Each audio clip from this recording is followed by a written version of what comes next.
kita mau sama-sama belajar daripada firman Tuhan. Amin. Haleluya. Kita mau buka hati kita pada saat ini untuk firman Tuhan.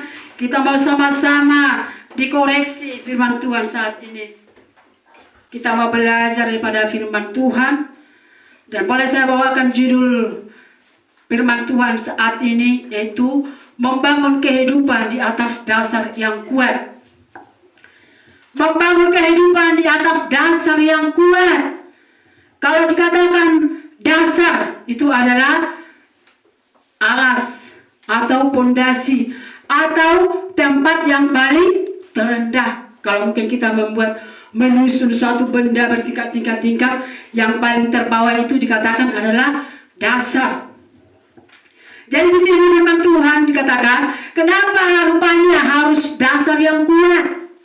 Karena kita boleh melihat ya, hari-hari ini penuh dengan kesulitan, kesukaran, banyak masalah persoalan yang kita hadapi. Sehingga dikatakan firman Tuhan saat ini, kita mau membangun hidup kita di atas dasar yang kuat. Lukas 6 ayat yang 46 sampai dengan ayat yang ke-49. Demikian firman Tuhan dengan perikopnya, 2 macam dasar. Mengapa kamu berseru kepadaku, Tuhan, Tuhan, padahal kamu tidak melakukan apa yang aku katakan? Setiap orang yang datang kepadaku dan mendengarkan perkataanku serta melakukannya, aku akan menyatakan kepadamu dengan siapa ia dapat disamakan. Ia sama dengan seorang yang mendirikan rumah. Ia sama dengan seorang yang mendirikan rumah. Orang itu menggali dalam-dalam dan meletakkan dasarnya di atas batu. Ketika datang air bah dan banjir melanda rumah itu tidak dapat digoyahkan karena rumah itu kokoh dibangun. Akan tetapi barang siapa mendengar perkataanku tetapi tidak melakukannya, ia sama dengan seorang yang mendirikan rumah di atas tanah tanpa dasar. Ketika banjir melandanya, rumah itu segera runtuh dan hebatlah kerusakannya. Akan tetapi barang siapa mendengar perkataanku tetapi tidak melakukannya, ia sama dengan seorang yang mendirikan rumah di atas tanah tanpa dasar. Ketika banjir melandanya, rumah itu segera rubuh dan hebatlah kerusakannya. Haleluya, firman Tuhan pada saat ini boleh mengingatkan kita. Tadi saya katakan bahwa judul khotbah kita saat ini membangun kehidupan di atas dasar yang kuat. Jadi di sini saudaraku terkasih dalam nama Tuhan, dasar yang kuat ini kita boleh baca tadi di sini firman Tuhan kita itu digolongkan, yaitu orang yang sedang membangun rumah. Di sini ketika kita baca tadi kita melihat ada 2 kategori orang yang membangun rumah di sini. Yang pertama itu di atas batu, yang kedua adalah di atas pasir. Jadi kalau kita pikir ya, batu itu adalah bentuknya keras dan tidak mudah hancur. Tapi kalau kita lihat pasir itu cepat ya cepat longsor, mudah dibawa arus. Kalau batu itu mungkin sulit dibawa arus. Jadi di sini kategori yang kedua ini boleh kita lihat bagaimana pertahanan rumah yang mereka bangun tersebut. Di sini dikatakan kedua ini adalah sama-sama membangun rumah. Yang si A membangun rumah, yang si B membangun rumah juga. Kita melihat sama-sama mereka membangun rumah. Tapi apa yang membuat mereka berbeda? Ya, perbedaan kedua mereka adalah pondasinya. Yang pertama yang si A di batu, yang si B di pasir. Jadi di sini saudaraku terkasih dalam nama Tuhan, kenapa digolongkan yang membangun rumah ini adalah orang-orang yang tidak melakukan kehendak Tuhan. Jadi kalau kita bandingkan ya, kita buka sebentar dalam Matius itu. Matius 7 ayat yang ke-24 sampai dengan ayat 27, demikian firman Tuhan 2 macam dasar. Setiap orang yang mendengar perkataanku ini dan melakukannya, ia sama dengan orang yang bijaksana yang mendirikan rumahnya di atas batu. Kemudian turunlah hujan dan datanglah banjir, lalu angin melanda rumah itu, tetapi rumah itu tidak rubuh sebab didirikan di atas batu. Tetapi setiap orang mendengar perkataanku ini dan tidak melakukannya, ia sama dengan orang yang bodoh yang mendirikan rumah di atas pasir. Kemudian turunlah hujan dan datanglah banjir, lalu angin melanda rumah itu sehingga rubuhlah rumah itu dan hebatlah kerusakannya. Nah, di sini saudara kau terkasih dalam nama Tuhan, orang yang mendirikan rumah tersebut tadi, di situ ada yang di atas batu, ada yang di atas pasir. Jadi kalau kita lihat dalam Matius ini, orang yang mendirikan rumah di atas batu itu digolongkan kepada orang yang bijaksana. Bijaksana dan pintar. Banyak yang pintar tapi belum tentu bijaksana. Yang lebih penting, mana yang lebih penting, pintar dan bijaksana. Di sini yang saya tahu, yang terpenting adalah bijaksana. Banyak yang pintar tapi sok-sok pintar. Tapi kalau sudah bijaksana, ketika dia melakukan sesuatu, dia berpikir ke depannya. Kalau yang sok-sok pintar, udah, yang penting aku pintar sampai selesai. Tapi yang dipikirkan apa yang terjadi ke depannya. Jadi demikianlah orang yang bijaksana ini yang mendirikan rumahnya. Dia sudah berpikir kalau nanti saya bangun rumah di atas batu ini, pasti dia kuat, pasti dia kokoh, pasti dia tidak mudah dibawa banjir, pasti dia tidak mudah hancur. Dia sudah berpikir demikian. Nah, demikian juga dalam setiap kita mengikut Tuhan. Kalau dia orang-orang yang bijaksana, dia mengerti apa rencana Tuhan dalam setiap kehidupannya. Kalau misalnya dia melakukan segala sesuatu yang bertentangan dengan firman, dia sudah berpikir nanti apa akibatnya sama aku. Apa nanti akibatnya ketika ini kulakukan. Jadi dia selalu dengan berhati-hati melakukan apa yang tidak menyenangkan di hadapan Tuhan. Jadi firman Tuhan saat ini, kalau kita baca tadi, yaitu orang yang mendengar dan yang melakukan firman Tuhan. Dan yang kedua, orang yang mendengarkan firman Tuhan tetapi tidak melakukannya.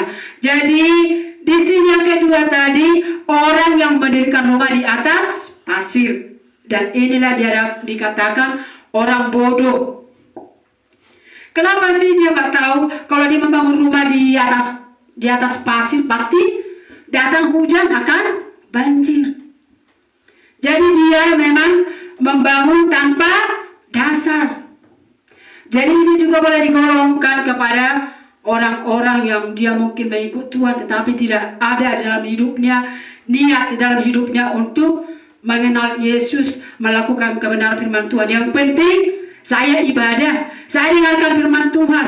Ini dikatakan adalah orang-orang yang ikut-ikutan, Kristen yang ikut-ikutan ke gereja. Orang itu, aku ke gereja, dilihatnya pakai baju, orang itu mikir, aku mau ke gereja dulu, ada baju yang baru, sepatu yang baru, supaya saya tampilkan dulu ke gereja. Itulah orang-orang yang bodoh, tidak ada tujuan hidupnya, tidak ada rencana hidupnya. Mengapa dia ke gereja? Apa yang mau dia perbuat kalau dia di gereja, ke gereja? Apa yang mau dia inginkan kalau dia pergi mendengarkan firman Tuhan? Tidak ada tujuan dalam hidupnya. Sehingga dia ikut asal-asal aja, dia ikut ibadah, Natalan, Natal. Yang penting hadir ibadah. Itulah kalau orang bodoh. Tapi yang bijaksana tadi dia pergi ke gereja karena ada tujuan dalam hidupnya. Saya mau menyenangkan hati Tuhan. Saya mau supaya hidup saya ini boleh berkenan kepada Tuhan. Saya mau hidup bersama dengan Tuhan di tempat yang sudah Tuhan sediakan. Itu orang bijaksana, tapi orang bodoh tidak. Asal-asalan.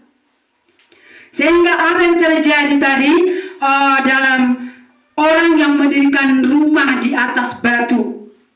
Ketika datang banjir, dia kokoh, dia tidak goyah. Kalau banjir boleh dikatakan itu adalah suatu masalah, segala apa yang dalam dunia ini itulah dikatakan banjir. Jadi yang membangun rumah di atas batu tadi itu dia tidak tergoyah oleh keadaan dunia, tidak terbawa arus oleh dunia. Karena apa? Karena dia di atas batu. Batu ini adalah firman Tuhan, yaitu Allah sendiri. Jadi kalau kita dibangun di atas firman Tuhan, kalau kita penuh dengan firman Tuhan, dekat dengan Tuhan, apapun masalah rintangan kita tidak goyah. Jadi mungkin dalam hidup kita ya saat ini banyak mungkin persoalan, masalah, pergumulan kita, atau mungkin kita sedang dalam khawatir melihat situasi saat ini, melihat keadaan kita. Percayalah kalau kita dibangun di atas batu, ketika kita hidup dalam firman Tuhan, pasti kita tidak goyah. Kita tetap kuat, kita semangat, walaupun banyak masalah rintangan, itu tidak mengurangi sukacita kita, tidak mengurangi semangat kita untuk datang kepada Tuhan, malah kita semakin kuat. Tapi kalau orang bodoh tadi yang mendirikan rumah di atas pasir, dia mudah terbawa arus dunia ini, yaitu kekayaan atau hidup keinginan daging. Kita sudah tahu itu ya, hawa nafsu, tergiur oleh jabatan, oleh jodoh yang ganteng, yang mungkin pekerjaannya luar biasa. Kita tergiur dan kita dibawa arus ke sana. Karena apa? Karena dibangun di atas pasir, tidak kuat, tidak sanggup melawannya. Aku lemah. Ayo, mau kau jadi kekasihku? Dia gantengnya, pekerjaannya, ada mobilnya, kepribadiannya. iya, semuanya bisa diandalkan. Ayo, tuh tinggallah. Itulah kalau dibangun di atas pasir, nggak tahan, dia nggak kuat. Daripada tidak menikah. Kawan-kawanku semua sudah menikah, aku belum. Bahkan juga ada sudah punya cucu. Tapi aku daripada gak menikah, biarlah. Soal apa? Soal keselamatan, soal firman Tuhan, nantilah itu. Mempertahankan iman kita, mempertahankan firman yang sudah kita tahu. Itulah tadi orang-orang yang membangun di atas batu, tidak mudah tergoyah, tergiur oleh kekayaan dunia, oleh apapun tidak mudah tergiur. Karena dia sudah mengenal dan mengerti firman Tuhan. Tapi kalau yang membangun rumah di atas pasir tadi, enjoy aja. Yang penting saya senang, yang penting hidupku bahagia, tidak memikirkan perkara keselamatan, tidak memikirkan surga. Urusan surga nantilah itu. Yang penting saya juga happy selagi masih hidup. Saya bisa nikmati keindahan ini. Itulah kalau orang yang hidup dibangun di atas pasir, tidak ada rencananya untuk menjadi warga surga, dia mau menjadi warga neraka. Itulah orang-orang yang hidup dibangun di atas pasir, runtuh, tidak bertahan. Dari sini saudara terkasih dalam nama Tuhan, itulah tadi kenapa kita harus dibangun di atas batu, supaya kita dapat bertahan, supaya kita dapat kuat untuk melawan kuasa-kuasa dunia. Kalau kita lihat zaman sekarang ini semuanya serba sulit.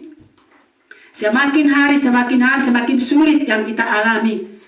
Jadi bagaimana kita supaya dapat bertahan, supaya kita dapat semakin meningkat, kita harus dibangun di atas dasar yang kuat. Jadi kita harus menjadi pelaku-pelaku firman Tuhan, bukan hanya pendengar. Yakobus pertama ayat 19 sampai yang ke-23.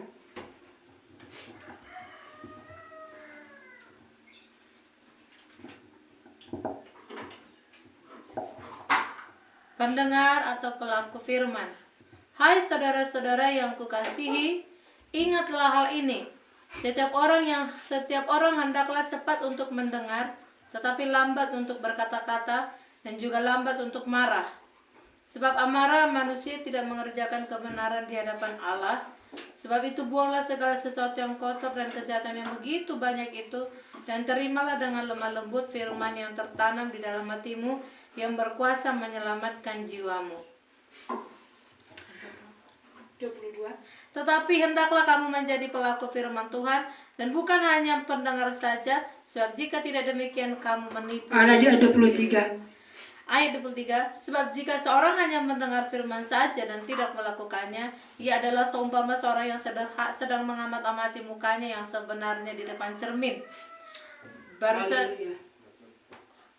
Baru saja ia memandang dirinya, ia sudah pergi atau ia segera lupa bagaimana rupanya. Haleluya. Ini dapat diartikan ya, bagaimana orang yang mendengarkan firman Tuhan tapi tidak melakukannya. Ia di situ dikatakan menipu diri sendiri. Kalau kita memang melakukan firman Tuhan, itu adalah untuk diri kita sendiri. Kalaupun kita tidak melakukannya, itu adalah merugikan diri kita sendiri.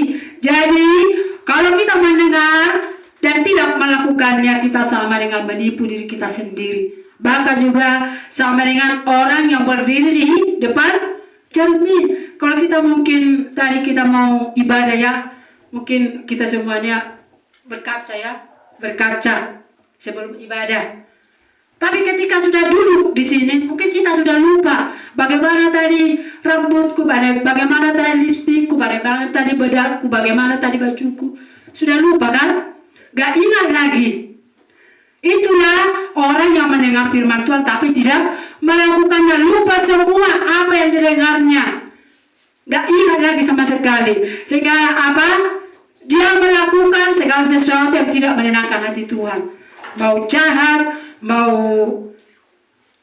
apa lagi, mau melawan firman Tuhan, dilakukannya karena apa? Karena dia sudah lupa firman Tuhan. Sama seperti orang tua, nenek-nenek mungkin yang sudah pikun ya.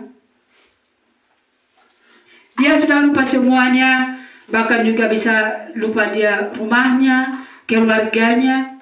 Mungkin juga suaminya bisa dia lupa. Bahkan juga nanti bisa juga dia lupa pakai baju. Dia jalan-jalan, telanjang. Karena apa? Karena dia sudah lupa semuanya. Demikianlah firman Tuhan. Kalau firman Tuhan sudah kita tidak ingat lagi, kita tidak tahu arah kemana kita jalan-jalan. Bingung. Karena di dalam firman Tuhan ini ada semuanya. Kamu ke sini, jangan melakukan ini, kamu berjalan seperti ini, berjalan. Kalau kita sudah lupa semua firman Tuhan, kita tidak tahu, tidak ada yang mengarahkan hidup kita. Kita jalan-jalan di tempat. Jadi dikatakan di situ ayat yang ke-19 sampai 21. Hai saudara-saudara kekasih, ingatlah hal ini. Setiap orang hendaklah cepat untuk mendengar, tetapi lambat untuk berkata-kata dan juga lambat untuk marah.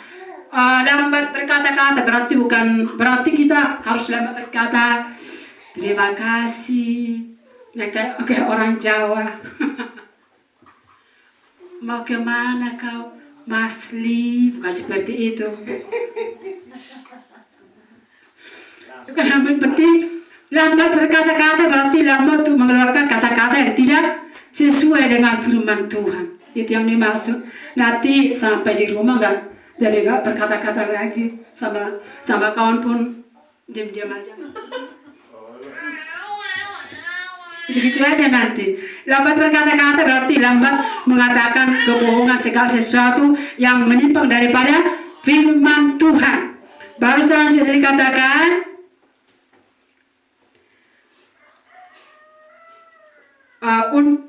lambat untuk berkata-kata dan juga lambat untuk marah. Mungkin semua kita mungkin juga pernah marah ya, sering marah.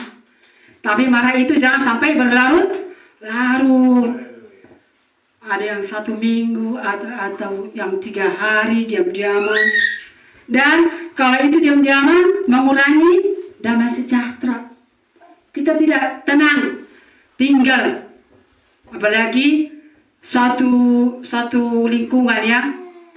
Kalau dilihat bagaimana? Selalu pikiran negatif. Itulah kalau kurang damai sejahtera. Kalau ngomong di kata ayam. Itulah kurang damai sejahtera. Itulah kalau marah. Tapi bisa marah, tapi jangan sampai terbenam matahari. Ada juga firman Tuhan itu, kalau marah jangan sampai terbenam matahari. Kita bisa harus mengampuni semuanya, segala kesalahan kita, kelemahan kita bisa lupakan. Bahkan juga di situ dikatakan ayat 20, sebab amarah manusia tidak mengerjakan kebenaran dan di hadapan Allah. Setelah itu buanglah segala sesuatu yang kotor dan kejahatan yang begitu banyak itu, dan terimalah dengan lemah lembut firman yang tertanam di dalam hatimu, yang berkuasa menyelamatkan jiwamu. Jadi orang yang melakukan firman Tuhan, mendengar melakukannya, di situ dikatakan harus bisa membuang segala sesuatu yang kotor dan yang jahat. Itulah kalau menjadi pelaku firman. Atau mungkin dalam hidup kita, dalam pikiran kita ada sesuatu yang kotor, yang tidak sesuai dengan firman Tuhan. Itu dikatakan harus dibuang kalau menjadi pelaku firman. Tapi kalau tidak mau, ya pertahankan aja di situ. Kesombongan, kejahatan, segala pikiran-pikiran yang negatif, tahankan aja di situ. Kalau tidak mau melakukan firman. Tapi akibatnya kemana? Tujuannya kemana? Kalau dia tujuannya mau ke neraka, nggak apa-apa, pertahankan aja. Tapi kalau mau ke surga, kita lakukanlah firman Tuhan. Jadi saudara terkasih oleh Tuhan, di sini ada beberapa poin ketika kita menjadi pendengar dan pelaku firman Tuhan, yaitu ada Tuhan berikan kepada kita kebahagiaan, dan juga kita seperti pohon yang ditanam di tepi aliran air. Kalau kita lihat suatu pohon tumbuh di pinggir-pinggir sungai, di pinggir-pinggir sungai, sangat berbeda kalau kita bandingkan yang tumbuh di tempat yang berbatu-batu yang kering. Mana lebih berbuah atau lebih daunnya lebih lebat? Pasti yang di pinggir sungai. Jadi demikian juga kita, kalau kita menjadi pelaku firman dan pendengar, kita seperti pohon. Kita buka dalam Mazmur pertama ayat 1 sampai dengan ayat yang ketiga. Kita sama-sama membaca mulai dari perikopnya 1, 2 ya. Jalan orang benar dan jalan orang fasik. Berbahagialah orang yang tidak berjalan menurut nasihat orang fasik, dan yang tidak duduk dalam kumpulan pencemooh. Tetapi yang kesukaannya ialah Taurat Tuhan, dan yang merenungkan Taurat itu siang dan malam. Ia seperti pohon yang ditanam di tepi aliran air, yang menghasilkan buahnya pada musimnya, dan yang tidak layu daunnya, apa saja diperbuatnya berhasil. Inilah yang menjadi upah atau berkat bagi orang yang melakukan firman Tuhan. Selalu berhasil apa yang dikerjakan. Mungkin saat ini mungkin ada sesuatu yang kita kerjakan tapi tidak berhasil. Kita bisa koreksi diri masing-masing. Sama-sama ngoreksi kalau tidak berhasil. Ini gua tidak berhasil, itu dikerjakan tidak berhasil, tidak pernah menyenangkan. Kita harus bisa koreksi diri masing-masing. Jadi seperti pohon tadi yang ditanam di tepi sungai itu ya, dia selalu berbuah.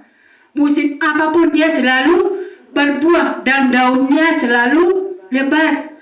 Jadi demikian juga kita, kalau kita hidup dalam firman Tuhan, bagaimanapun situasi saat musim kering, atau mungkin krisis uang, atau tidak ada yang bisa kita andalkan, yang saya tahu tidak berhasil, gajian belum ada, itu tidak mengurangi sukacita kita, tetap kita bersyukur.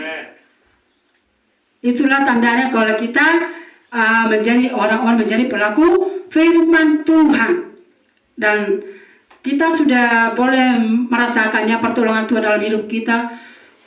Dulu pun mungkin kita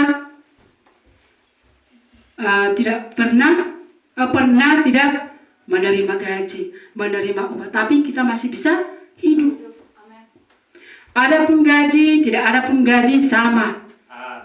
Sama-sama bisa makan, bisa minum, itu aja. Tuhan tidak pernah biarkan kita, selalu Tuhan pelihara. Seperti pohon tadi, kita selalu menghasilkan buah. Buah apa dalam hidup kita? Selalu itu ada. Dan itu tidak di musim kering, di musim apa itu tidak mengurangi buah kita. Itulah kalau kita tetap tinggal dalam firman Tuhan. Baru yang kedua, kalau kita menjadi pendengar dan pelaku firman Tuhan, berarti itu tandanya adalah tindakan iman kita. Kalau kita baca firman Tuhan ini tidak ada yang dinyatakan, mungkin dikatakan bagaimana ya? Segala sesuatu yang dituliskan firman ini bukan nyata-nyata, masih dalam janji. Tapi kalau kita melakukan firman Tuhan itu adalah tindakan iman kita. Karena apa? Karena iman itu adalah dasar segala sesuatu yang kita harapkan dan bukti segala sesuatu yang belum kita lihat. Itulah iman. Jadi kalau kita melakukan firman Tuhan ini berarti kita melakukan iman kita. Kita sudah bertindak di dalam iman. Sama seperti Bapak Abraham kan, disuruh dia keluar dari tempat tinggalnya, pergi, gak tahu kemana dia disuruh. Kalau disuruh kita memang, hai Mas Li pergilah ke kota Medan. Enak di Medan, banyak di sana rajang-rajang. Kalau di sini nggak ada, ya langsung. Tapi kalau siapa Bapak Abraham, gak tahu di kemana disuruh pergi. Udah punya keluarga banyak yang akan mau dibawa. Kalau masih lajang kan atau masih sendiri, masih mendingan. Ini sudah punya keluarga, mau kemana nih dibawa semua? Kalau sudah ditentukan tempatnya masih lumayan. Oh, kalau ke sana dari situ enak, banyak di situ. Kalau kasih hotel banyak di situ padi, banyak di situ air, itu kan? Ini Bapak nggak tahu kemana dia disuruh. Tapi apa yang dilakukan Bapak dia taat, dia melakukan firman Tuhan itu. Akhirnya apa saudaraku terkasih dalam Tuhan? Apa yang didapatkannya? Dia diberkati. Mungkin juga kita seperti itu. Mungkin firman Tuhan itu tidak masuk di akal pikiran kita ya. Ini kerjakan, ini kesana kau. Tidak masuk akal. Tapi ketika kita melakukan firman Tuhan itu, hasilnya pasti ada yang bagi kita yang terbaik. Karena Tuhan sudah merencanakan apa yang terbaik bagi kita. Tuhan tidak menyuruh kita untuk menjadi celaka. Tuhan tidak ingin kita menjadi binasa. Yang Tuhan inginkan kita adalah berbahagia, bisa bersama dengan Tuhan. Jadi itulah, kalau kita menjadi pelaku firman Tuhan, berarti itulah tindakan iman kita. Beda ya, kalau misalnya kita mengadakan suatu perlombaan, ya, berlomba, juara 1, juara 2, juara 3. Nah, itu kan nggak janji. Kalau nanti juara 1, ini nanti hadiahnya ya, nggak dijanjikan ya. Kalau mungkin dijanjikan, nggak betul pun nggak tahu pun apa hadiahnya. Betul nggak itu nanti dikasih? Udah capek-capek berlomba tapi nggak betul itu apanya hadiahnya. Pasti itu kan. Tapi kalau sudah di situ juara 1 ada di situ hadiahnya, juara 2 ada di situ, juara 3 ada pasti semangat. Kok kubu ada juara sadaan anak-anak emas. Iya, mas perak. Itu kan beda. Tapi kalau kita lama ikut Tuhan, semua firman adalah janji-janji Tuhan. Jadi tadi katakan, kalau kita menjadi pelaku firman Tuhan berarti kita melakukan tindakan iman. Karena hidup kita sekarang ini adalah berjuang. Hidup kita sekarang ini adalah iman. Belum ada yang kelihatan. Sahabat, karena juga unang muruk Korea, dia non hadiah. Bukan langsung dikasih. Tapi itu semuanya adalah janji. Tapi siapa yang mau taat, siapa yang mau melakukan semua firman Tuhan ini, itulah yang mendapatkan hadiah atau janji Tuhan itu. Jadi saat siang hari ini, Tuhan rindu supaya kita menjadi orang-orang pelaku firman Tuhan. Karena Tuhan membuat kita berbahagia. Bahkan di dunia ini pun Tuhan berikan kita kebahagiaan. Kebahagiaan kita dalam dunia ini bukan karena banyak uang, bukan karena makanan yang enak-enak, makanan daging terus bisa kolesterol, bisa sakit. Jadi stroke, gak bisa lagi menikmati. Kebahagiaan kita bisa menikmati ciptaan Tuhan. Kita bersyukur, kita bisa bernapas. Coba kalau kita sakit-sakitan hanya dibantu dengan oksigen, udah berapa harganya itu? 1 jam berapa? Tapi kita masih bisa bernapas. Itulah kebahagiaan kita. Kalau kita lihat orang-orang kaya di sana banyak, mereka berdiam di rumah sakit, gak bisa bergerak apapun, tidak bisa. Mungkin banyak uang yang mau beli daging, mau beli kue, tidak bisa dia nikmati. Tapi kita apapun bisa kita makan kecuali kayu sama batu. Masih bisa kita nikmati kan? Mau ikan asin, mau ikan jagal, mau apapun dia masih bisa kita nikmati. Itulah kebahagiaan kita. Bukan karena harta, bahagia susah pati ngarong mobil na, ngamar pangka ibana, istri dape, penes. Bukan itu kebahagiaan kita. Walaupun itu penes atau apapun, kalau masuk neraka, bagaimana? Jadi kebahagiaan kita, walaupun kita mungkin saat ini sakit, ya menderita, tapi ujungnya nanti kita akan berbahagia. Jadi kalau kita menjadi pelaku firman Tuhan, apapun yang kita hadapi saat ini, itu tidak mengurangi kebahagiaan kita. Kita ingat bahwa ketika kita dapat bertahan, kita akan mendapatkan kehidupan, kebahagiaan. Baru yang kedua, kalau kita memang menjadi pelaku firman Tuhan, kita akan menjadi saudaranya Tuhan Yesus. Kalau dikatakan saudara, siapa nggak suka? Kalau kita sudah bersaudara dengan orang-orang yang menciptakan semuanya, siapa nggak suka?